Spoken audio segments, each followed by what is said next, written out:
All right, Sistas fans. Now, I don't know if I'm going to do one of these for every single character, like the day Andy died or the day Preston died. I might do that. It depends on how well, these videos tend to do. It's not like I'm doing this as a gimmick, but it's pretty much me expressing per video. Here is, in my opinion, where Tyler Perry just flat out assassinated this character or this particular story arc, or however you want to put it. It's just one of those things where you all know how I feel about Sistas, in that it really isn't that great anymore. Season 5 so far has been the worst that the show has put out there. Yes, even worse than season 3, but maybe the back half, which starts later tonight, will, kind of help salvage what's left of the season.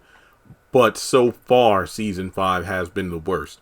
And the video I did yesterday, the day Karen died, that's doing pretty decently, over 2,000 hits, a good amount of comments. And, it's all about, we can agree to disagree, because let's say I, pinpoint, okay, here's where I felt a certain show died, or a certain character died, as in their character just didn't become a character. They were no longer a character. They were just like a cardboard cutout, and they would just recite the same lines over and over again. Sure, you could say that about a lot of other characters on the show, but I actually rewatched, and I want to say this was during the last week of December, between the last week of December through the 2nd of January. I just went on BET Plus. I rewatched the first 3 episodes of Sistas. I just rewatched the first 3. I didn't rush through them. I didn't take notes. I just watched, and I really saw that, wow, yeah, the show, it started all kind of bumpy, but it had some promise to it. But as the show went on and the years went on, or let me just say seasons. Yes, it's been, over 3 years since season 1 came out, but we got way more seasons out than we do years of the show. So to see that season 1 felt like it was kind of rough around the edges, but it had promise, yet here we are halfway through season 5, and we're kind of in the same rut with damn near every single character. That's not a good sign. So this video itself is me talking about the day Sistas died as a series. And if you know me, in terms of the videos I do and how I feel about the show, the season 2 finale for me was the big, holy shit, Tyler's doing that thing he always does. The season 2 finale is the worst finale of the show. I remember it vividly when when the episode came out, how pissed off I was. I remember doing my review. I remember doing a video called Why the Season 2 Finale Was a Flop. I did not like it because we had so much character regression, because of the fact that season 2 picked up where we left off with season 1. And I thought, okay, this is great. We can finally see Andy moving on from Gary, because of the fact that, he had just gotten arrested. She had lost everything to the government. And later on in the season, he bruised her ribs and everything. And season 2 was, look, I know that Andy and her hoish ways really ramped up in seasons 3 and 4, but season 2 was that season where every episode I was disliking Andy more and more each episode. But then we got to the damn finale, and my goodness, I'm not going to harp on the entire finale. I got videos doing that, so go to the Sistas playlist or just type in Tyler Perry Sistas season 2 finale and you'll see my video right there. But I just felt like that episode was it. And then as we transition into season 3, I was like, oh gosh, here we go. Because it was the reset button. It really was. Now, a lot of people said, and I'm looking at the comments on recent videos, and this is a huge popular opinion, but I've spoken out against this opinion myself multiple times. People have said Zatima, Zach and Fatima, they ruined the show, because as soon as Tyler, saw them clicking and they're, and that couple took off, it demolished everybody else's character, and Tyler just put all of his attention into them while making all the other characters, one note.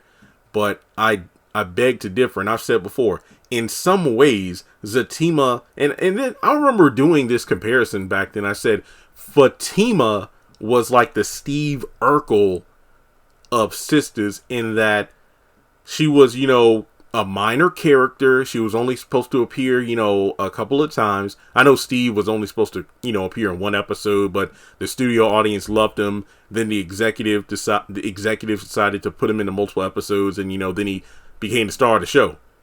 I mean, to this day, I don't really know that many people who say Family Matters. They call it, hey, you remember watching Steve Urkel growing up? That's how it is, and that's how it is, and that's how it was back then. But when it comes to Fatima, what was it? Crystal wanted to act. Tyler said, hey, I'll give you, I'll throw you a little bit of a role here, and what you do with it is up to you. Like, what happens to the character depends on how much you put into it. So she killed, her appearances in season 1. I think it was season 2 when she was bumped up to like a series regular, as opposed to like a reoccurring character, if I'm not mistaken.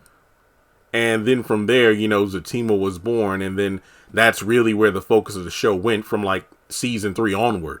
Season 2 was like their pilot season, if you will. You can almost call season 2 of Sisters the unofficial pilot season for Zatima. And then, of course, it took another, couple of seasons, and then the show finally came out, Zatima. But I remember saying that, man, I felt like Zach and Fatima's relationship, that started to soar.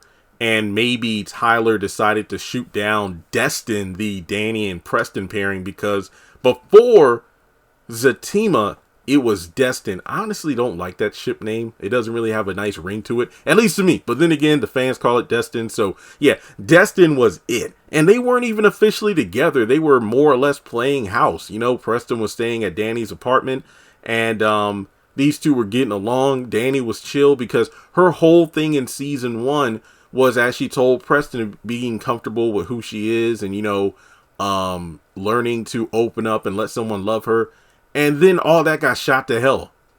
And that's why I said the season 2 finale sucked, because as we move into season 3, which is the next to last worst season, season 5 is still the worst right now. It's just the fact that Tyler, I could tell it was at a point where he was going to recycle issues between these characters. It's like, well, I thought Sabrina learned this particular lesson several episodes ago. We spent like a little, and I hate to even use this word, an arc, like a storyline. Okay, Sabrina needs to learn to think for herself. She shouldn't allow other people to influence her decision making. Instead of listening to hearsay, why not talk to Calvin like an adult and get the truth? Or, Andy should realize, because Andy had some pivotal moments in season 2 where I'm like, okay, she's being honest with Karen about why she's with Gary. I don't think I deserve better. I feel like, I look at everybody else I know and they're married with children. I feel like I should have that. So that's why it almost feels like she was settling with Gary, because she doesn't deserve better because of her hoish ways. But she became a whiny baby. I'm pretty sure she was like that in season 1, but season 2, it's like she was a straight up asshole. She was always going to other people. She was asking the sisters roster. She was asking even Miss Irene, the old custodian lady, and they would give sound advice, and she would always do the opposite of what she was advised to do. So what's the point of whining? That's why one thing I did like about season 3, or was it late season 2, when Gary requested, hey, Andy, would you not tell your friends about me? They already don't like me. And, could you keep what goes on between us? And then, of course, Robin became her scapegoat. But yeah, it was good to have her not be as, naggy in season 3. But at the same time, she became more adventurous in bed, if you will. So all I'm saying is this. Tyler was going to rinse, wash, and repeat the same cycle with these characters over and over and over again, regardless as to whether or not Zach and Fatima became a thing. That's just my opinion. You could argue it, but here's the thing though. With the haves and the have-nots, when it got to the point of ridiculousness, like in what, season 6 onward, where you can tell, okay, here we are in season 6 or arguably season 5, where we got to the point where the characters were just stale as hell. Still love the show to an extent, but the characters were just so one note. Wyatt was the addict. Jeffrey was the, well, for lack of a better phrase, just simply the homosexual. Catherine, when she got out of jail, well, she was different, but it wasn't in a good way. All she wanted was sex, threesomes, and drinks. As opposed to, hey, maybe I should, sober up so we can come up with a plan so Jim can help cover up my murder of the DA. Veronica, I need to do a video or a tribute video to her because to this day, she is the icon of Tyler Perry villainy. Everybody else that's come after her has been like a pale comparison of a Veronica Harrington. Yes, that includes Victoria from The Oval. But regardless, we got to the point in the haves and have-nots where the characters were completely one note. You knew exactly what they were going to say before they said it. I've said this analogy multiple times before on the channel where, you have the characters where they're like Woody from Toy Story, or one of those toys where they have a pull string in the back where you just pull the string and they recite one of, 15 catchphrases. But with Tyler Perry, it's just the same ones over and over and over again. I don't like this. What? I can't believe this. I deserve to be loved. And the list goes on. But I think what made Sistas really die or, just fall apart was the fact that, number one, the timeline just makes no sense in terms of the passage of time, because you could go back and count through the days of the show based on what the characters wear, based on the passage of time, from daytime to nighttime. And you could probably come up with like maybe 20 days or so. I'm only speculating. I don't know. I didn't count it myself because I don't want to ruin my sanity. But basically, characters can just use one line of dialogue and that will throw everything out of whack when characters say like, oh, well, it's been 3 weeks since that happened. And it's like, no, it hasn't. It's been 5 days based on like the passage of time. Again, based on wardrobe and things like that. So when you look at these characters in real life, is there anyone in your life who is straight? And let's just talk to the ladies here. Let's say, do you know any Sabrinas in your life? A heterosexual female who entertains the idea of dating a man who is flamboyant and in touch with his feminine side, and she's constantly questioning his sexuality. Did the person continue to go back and forth with this guy, or did she decide, you know what, this ain't for me, I'm gonna, go for someone else? When it comes to like Danny, and honestly, this does kind of happen, but I mean, if you are interested in someone from like, let's say another race, but their family doesn't accept you, or, they're racist or something like that, do they still involve themselves with that person, or do they move on?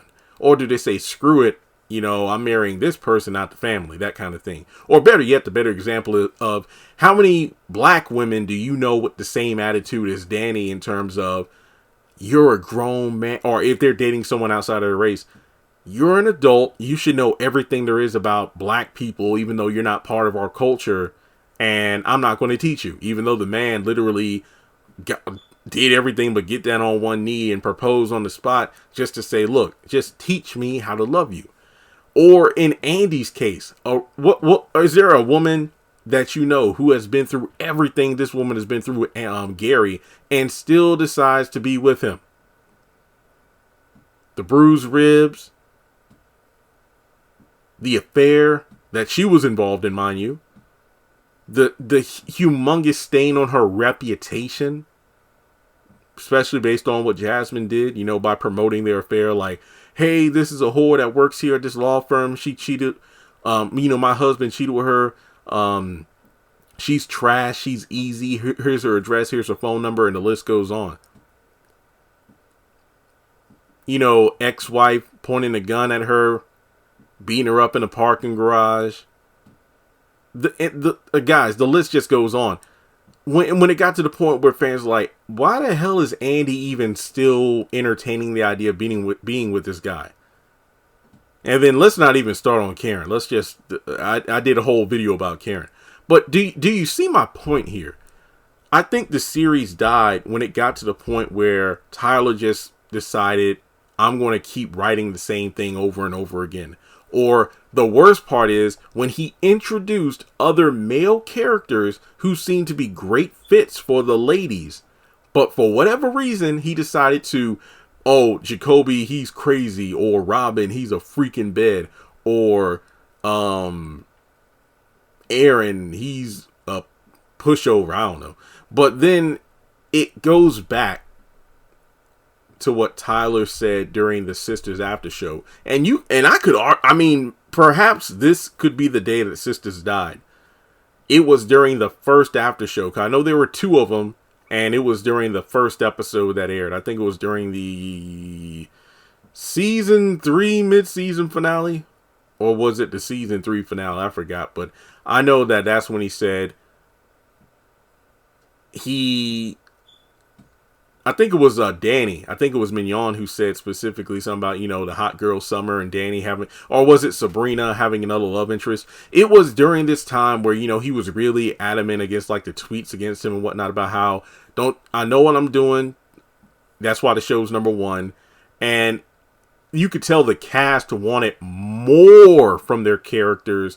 But then Tyler was like, man, you finna get Trinity fired. Basically the fact that he did not want to let go of these actors, specifically the male actors, because when you look at a Living Single or Fresh Prince or other black hit shows from back in the day, it wasn't uncommon to see multiple love interests for like the main cast, and some of the cast you could tell they were destined to be in game, but that didn't mean there weren't other 1 or 2 episode, one-off romances. Hell, even Sinclair and Overton had, separate dates, a couple of times before they eventually got together in Living Single. And I'm talking about prior to their marriage. I'm talking about when they first got together, they had dates with other people.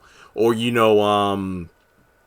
Martin and Gina, they had a period of time where they broke up and, kind of dated other people briefly. Or, I'm trying to think of other shows from back in the day. Let's not even talk Family Matters, because Steve was just problematic, if you ask me. When I really look back at the show, he just could not take no for an answer. But there are just a lot of examples of other shows where it just felt more realistic when you had the main cast dating other people. And I think that Tyler's biggest, positive trait is also comes at the detriment of Sisters. The fact that he's about giving opportunities to those who haven't really had time to shine before. But at the same time, you need to learn when to let people go, because a lot of cast members have outstayed their welcome. We're over 100 episodes, and it doesn't feel like any of these characters have truly changed outside of, Zach, for example. The show is Sisters, but the sisters themselves, and no, Fatima's still not a sister because it's been confirmed in the series she is not. Aside, when your 4 main characters are, for the most part, either stale, repetitive, or unlikable, that should tell you there's a problem. I don't think Zatima killed the show. I don't think Sisters died because of Zatima. If anything else, Zatima saved the show from being a ratings, nightmare. The show was doing pretty good the first couple seasons, don't get me wrong, but as we got into like season 3, especially in the back half moving forward, I remember doing polls and doing videos asking people the question, like, why do you watch Sisters? Aside from Zatima, is there anything else you watch the show for? No. Everybody's like, look, I watch it for Zach and Fatima. Andy, the whole Gary thing is old. It's tired. Sabrina, she needs to learn how to think for herself, and no woman in her right mind is going to go back and forth with a man whose sexuality is always in question. Danny had a good thing, but she just messed that up with Preston with her own stubbornness and her ridiculous notions about, loving black women. And then with Karen, she's just ridiculous. I mean, there's no way to put it. She's bitter. She's, hypocritical. She clearly moved on before, and she just wants Zach now because he's winning in life. Zatima did not kill the show.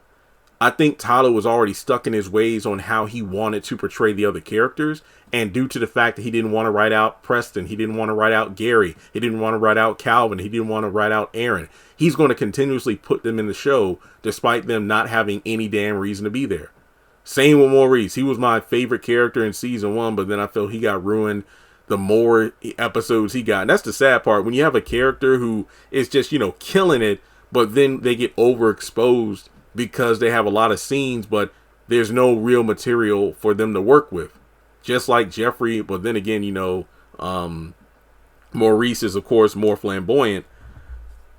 He's just the gay friend of Sabrina, co-worker at the bank. And to be honest, I've seen more criticism in my comment section and on the Facebook group than anything else about, Maurice and how he talks to Sabrina, calling her the B word, calling her out of her name and whatnot. And then being completely unprofessional on the job. And then the Q thing, I don't even want to talk about that. Trust me, believe it or not, the show, in my opinion, it died long before Q came along. Don't get me wrong. Q was like the last nail in the coffin. But yeah, the show itself, if you ask me, I think Sistas died around the ending of season 2 and the early stages of season 3, where I saw that, okay, yeah, he's going to hit the reset button at the end of every season to have these characters just, anything they learned where it felt like they had moved on from like this person they were dating, or this self-doubt or this negative trait of theirs, but then they go right back to how they were. It's just like, with Andy and the whole Gary suing her thing, and I'm like, okay, good, we're finally moving on from that. Well, then the next thing you know, he gets to come over to her apartment, they have sex, and it's like, what the fuck? He just tried to sue. What are you doing?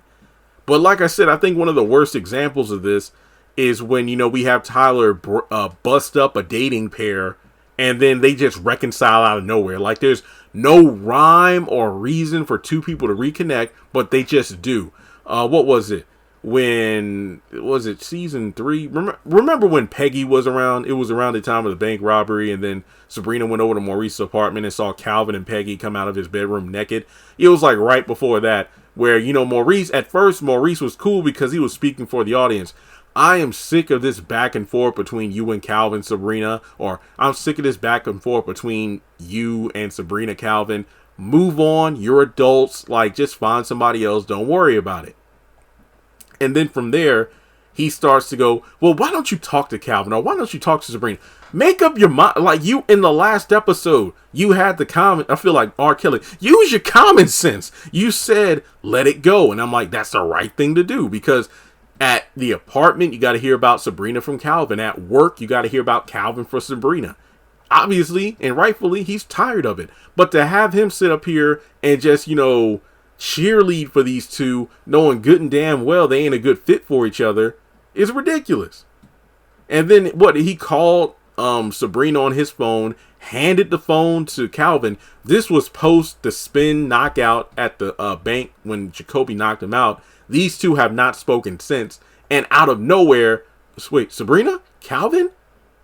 Yeah, can we talk? And then he just goes over to the apartment, and then they have sex. And then what the hell? What kind of buildup was that? There was none. So, and then another case of, Aaron, just the dude who had a backbone in season 1. He was the preacher with a backbone. I know that's like a lame, adjective. I don't know. I'm just rambling on at this point. But, the many times Aaron has said, I want to give you space, Karen. I respect your boundaries. You need time to think about and get over the Zach thing. But then he just comes back right around. God told me you're the one for me. But then again, it's like, how many times has this woman said, I'm sorry I slept with you. I don't want this baby to be yours. And yet, what man would stand around and tolerate that? And when I say tolerate, I mean stick with the woman through that, despite the fact she's made it painfully clear. Number one, she's not over her ex. She don't want you like that. Even though in season 2, she was all for it. She was even all for, being abstinent during the time period in which, okay, he doesn't want to have sex when he isn't married to someone. But no, that's what made Karen so bad, because she clearly moved on, but now she's acting like she needs Zach's blessing in order to do so. So, yeah, Zatima didn't kill the show. I feel like in terms of the Sistas series, Tyler is killing Zatima, especially at the beginning of season 5. But yeah, I think Sistas died a long time ago. It's amazing how the show is still doing as well as it is. And look, I am fully aware this show is the bread and butter of the channel. I'm not stupid. But at the same time, I'm going to tell the truth. So I will say this. Last year was the most successful, and I said this in another video where I talked about like the stats and everything, but last year was the most successful year for the YouTube channel, which yet again shows me that even when my opinions are negative, but I give reason why I feel the way I feel about things, you all come back for more because you want to hear what I got to say. And sadly, it seems week to week, more and more people say the same thing. I'm done watching this Tyler Perry show. I'm done watching that Tyler Perry show. I just come back to your channel to get your commentary because it's better than what the show is when it airs on BET, or I listen to your reviews and I find out, well, damn, I didn't watch the last 5 episodes and it doesn't seem like I missed anything at all.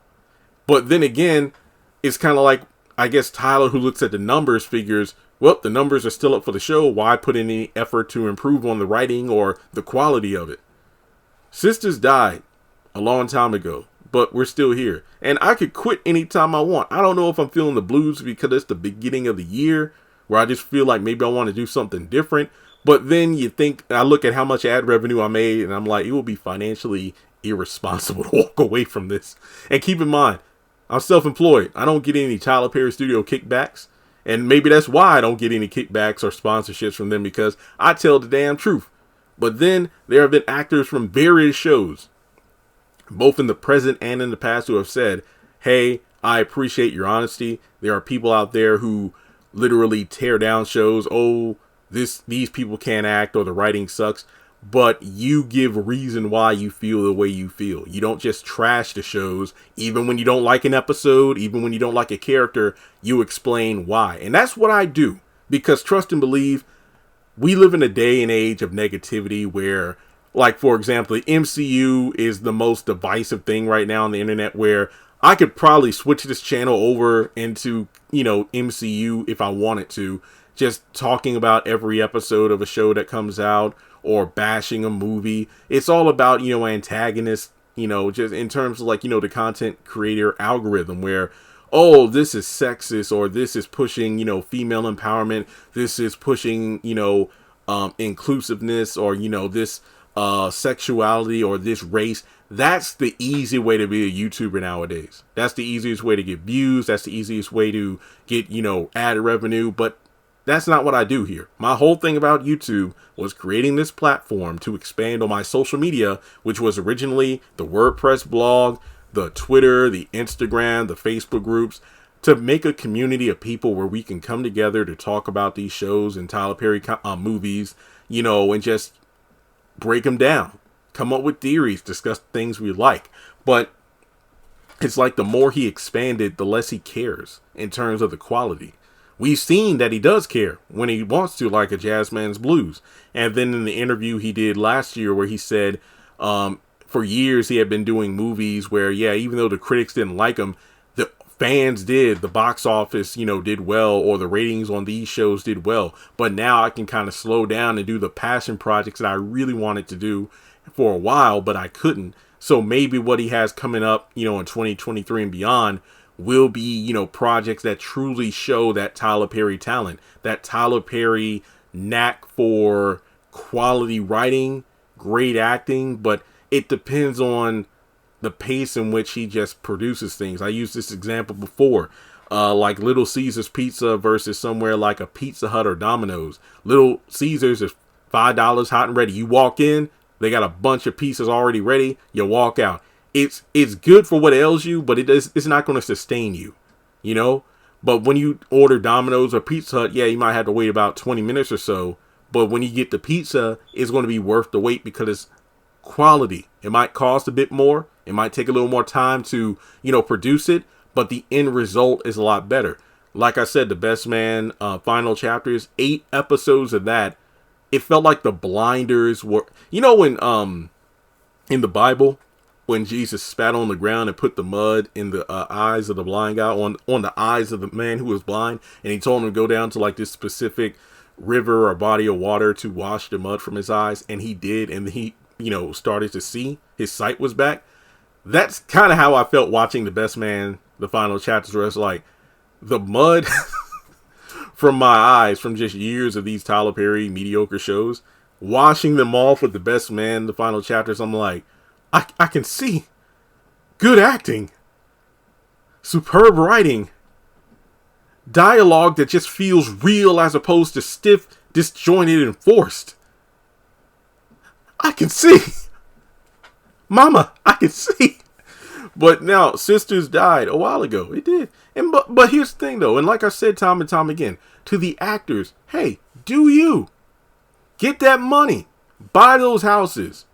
Set up, generational wealth. I don't know how much they're making, but, set up, generational wealth in your family that wasn't possible before the show.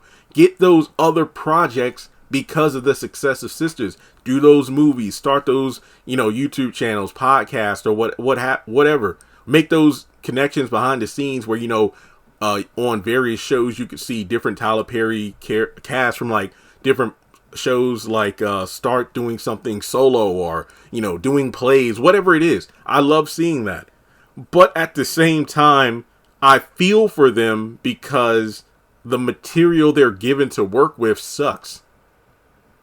Am I one of those people who thinks the show needs all women writers? I think it needs writers in general. I can't think of any off the top of my head, mainly because I'm kind of tired. This video is incredibly long, but it's not impossible for men to write female characters, but in a show like this, it wouldn't help to have some female input. Yes, Tyler did say he does have female input on the show. Hell, that's what inspired it. Walking around the studios, overhearing, some of the female employees talk about their different love lives and whatnot, and that inspired the show. And, I think he even said that he ran some of the scripts by, those employees or other female, people at Tyler Perry Studios. But he needs a team to make sure that the writing's strong. I mean, what's his thing? Like, he'll go into vacation or isolation mode on his island or at a cabin somewhere, and then, pump out seasons or a season of a show or multiple shows at once, and then he sends it back to Tyler Perry Studios. But instead, why don't you send it to like a team of people to go over the scripts and then, kind of proofread it and say, hey, okay, this is a great script, but how about we add this element to it, that element to it, to make it feel like the story's moving along, to really, make it feel like the characters are changing and shifting. It just feels like, I mean, look, what was it, that episode of Atlanta where Donald Glover, was a parody of Tyler Perry called something chocolate or something like that. And, that pretty much summed up Tyler Perry Studios, even though I did talk about how it's kind of messed up, you're shaming a billionaire who is creating opportunity. But the longer that the shows go on, the more it's like, yeah, these blinders aren't being removed from my eyes. It's like, I knew what I was getting into. I really did. Once we got into season 3, I'm like, okay, yeah, we're really doing this, huh, Tyler? But yeah, I just feel like Sistas died a long time ago, and I've been riding the bus too long to get off now. I got to see how this shit ends. I don't know how long it's going to go. I don't know. I don't know if there's going to be a season 7. I don't know if there's going to be a season 8.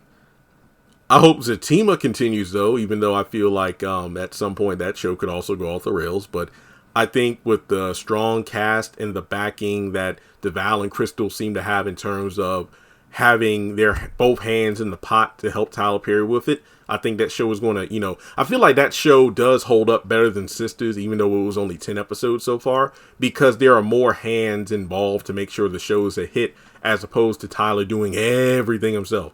So, with that being said, I can go on for another 30 minutes, but I don't want to because I need to eat. So let me know what you think. When do you think Sistas died? I think it died around the time of late season 2, early season 3, but it really got confirmed to me how Tyler Perry did things or would do things during the Sistas after show when he said, hey, I got this. So thanks so much for tuning in. Like and subscribe, and I'll catch you in the next one.